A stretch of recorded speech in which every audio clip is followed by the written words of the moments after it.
With a couple of months left in the college football offseason, I wanted to try and preview as many teams as possible for the 2023 season. We're going to be recapping their 2022 campaigns, looking at players they lost to the NFL draft, seeing how they did in the transfer portal, and looking ahead to their 2023 schedule to predict how they're going to do. Today, we're going to be taking a look at the Clemson Tigers. Before we get to today's video, make sure to smash that subscribe button and turn on those notifications if you're new to my channel. If you're watching this video, odds are that you love college football, and odds are you aren't subscribed to my channel. So make sure to subscribe to one of the best college football communities here on YouTube. I'm posting a video every day leading up to the start of the season, so make sure to subscribe so you never miss a video. Also, make sure to drop a like on this video as well. It helps out with that YouTube algorithm and helps share the video with more college football fans. Plus, it only takes a second to do. What team would you like to see me preview next? Drop a comment below and it could be featured in my next video. Before we look ahead to 2023, let's take a look back and see how Clemson did last year. Overall, they finished the season with 11 wins, which was actually their most in the season since 2019 when they lost in the national championship. The Tigers started the season by winning their first 8 games, climbing as high as number 4 in the polls. They'd go 2-2 over their next 4 games, including losses against Notre Dame and a loss at home against South Carolina.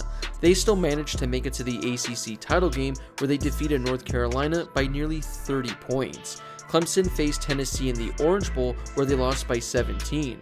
Overall, the Tigers finished the 2022 campaign going 3-3. Clemson had 6 players that were drafted in the 2023 NFL Draft. Their biggest losses came on defense as they lost defensive ends Myles Murphy and Brian Breezy, as both players were drafted in the first round. They also lost linebacker Trenton Simpson, defensive end KJ Henry, and offensive lineman Jordan McFadden. Clemson also lost a number of players to the transfer portal, but outside of one main piece, they didn't really lose any impact names from last season's team. Their biggest loss was obviously quarterback DJ Uiagalelei as he transferred to Oregon State. The writing was on the wall last season, so his transfer shouldn't come as a huge surprise. Still, he's gone, and the Tigers are going to have a new starting quarterback in 2023. He was one of the bigger names that entered the transfer portal on the quarterback market. Outside of Uiagalelei, the Tigers aren't really going to be missing anybody else. I guess the only player they lost that had any sort of impact last season would be Levante Bentley. He had 20 tackles and 3 tackles for loss for the Tigers in 2022, and he transferred to Colorado. For yet another season, Clemson did absolutely nothing when it came to adding players in the transfer portal. According to On3, the only player they added was quarterback Paul Tyson from Arizona State. He's spent time with Alabama and ASU over the last 3 years and has only attempted 16 passes, so I think it's safe to say he's not expected to make much of an impact at Clemson this upcoming year. Alright, let's take a look at who Clemson will be turning to in 2023. As I mentioned earlier, they lost their starting quarterback, so they're going to be turning to a new one. We saw Cade Klubnik in limited action last season.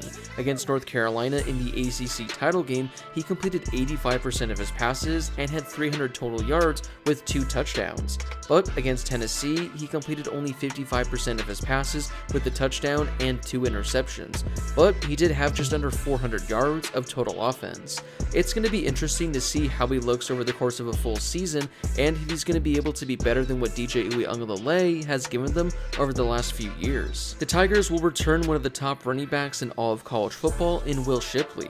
He was fantastic yet again for Clemson in 2022 as he ran for 1,200 yards with 15 rushing scores. He was also one of the biggest weapons they had in the passing game as he caught 38 passes for 250 yards. Clemson returns their number 1 wide receiver in Anthony Williams. He led the Tigers in receptions, receiving yards, and was second on the team in receiving touchdowns last year. Moving over to defense, and the Tigers return a lot of their top talent despite losing a lot of players to the NFL draft. We'll start with their best returning player on defense in Jeremiah Trotter Jr. He put up some really solid numbers last year for the Tigers. He led the team with 89 tackles, 13.5 tackles for loss, and 6.5 sacks. He also had 2 interceptions, a forced fumble, and 5 pass breakups. Another key piece returning is linebacker Barrett Carter. He was third on the team last year with 73 tackles, 10.5 tackles for loss, and 5.5 sacks. His 8 pass breakups were the second best mark on the team. They also returned defensive end Tyler Davis. He was fourth on the team last year with his 9.5 tackles for loss and was tied for third on the team with 5.5 sacks. As usual, Clemson will be loaded on offense and on defense, and they'll have a number of players who will likely find themselves on the ACC first team list at the end of the season. Alright, let's take a look at Clemson's 2023 schedule. When looking at the first half of their schedule, the only game that really stands out is against Florida State. The other 5 games should be pretty winnable. Actually though, the fact that they opened up the season on the road at Duke is something that shouldn't be ignored. The Blue Devils were a really good team last year, so the Tigers could potentially be on upset watch in week 1. Florida State is definitely going to be one of the toughest matchups of the season for Clemson, but they do get the Noles at home, which is a huge boost. Looking at the second half of their schedule is where things get significantly more difficult. Clemson goes on the road to Miami and NC State. Winnable games, but I'm sure they won't be easy. Up next, they have Notre Dame, but like with Florida State earlier, Clemson luckily gets them at home. What kind of Notre Dame team are we going to get in 2023? I have no idea, but you can never count the Irish out. Clemson then finishes the season with North Carolina and South Carolina, 2 teams I think will be able to put up fights in 2023.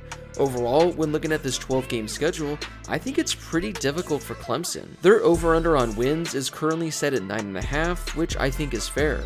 That's a tough number because, as I just mentioned, I think they have a really difficult schedule, and I don't think they're going to get to 10 wins during the regular season, as I see at least 3 losses during that 12-game slate. As of right now, Clemson is barely the favorite to win the ACC conference, having slightly better odds than Florida State at the moment. This is actually pretty interesting to me because although Clemson is the favorite to win the ACC, Florida State actually has better odds than them to reach the college football playoff. Still, the Tigers have the 8th best odds at reaching the playoff, still pretty solid. Things actually get pretty wild again as the Tigers have better odds than Florida State of winning the national championship. I guess the betting community just can't decide between Clemson and Florida State at this point in the offseason. Overall, Clemson has the 7th best odds of winning the national championship. Overall, I think it's going to be a solid season for the Tigers, but it's really hard to see them reaching the college football playoff. They'll only be able to afford 1 loss, and I just can't see them making it through that schedule undefeated or with only 1 L. If they manage to somehow pull it off, I won't be surprised, as this is a top 10 team in the country. I just think that it's going to be really difficult for them. I definitely think they're going to be playing in the ACC title game in 2023, but I think their playoff drought is going to extend for another season. Well, what are your thoughts and predictions for Clemson in 2023? Do you think they can win a national championship, or do you think they have what it takes to make it back to the college football playoff after missing it the last few years? Do you think they should even be the favorite to win the ACC? Whatever your thoughts are on Clemson, let me know in the comment section down below. Before you leave, don't forget to smash that subscribe button and turn on those notifications if you're new to my channel. I'm posting a video every day leading up to the start of the season, so make sure to subscribe so you never miss a video. Also, don't forget to drop a like on this video as well. It helps out with that YouTube algorithm and helps share the video with more college football fans. Plus, it only takes a second to do. As always, thank you guys so much for watching, and I'll see you all in my next video.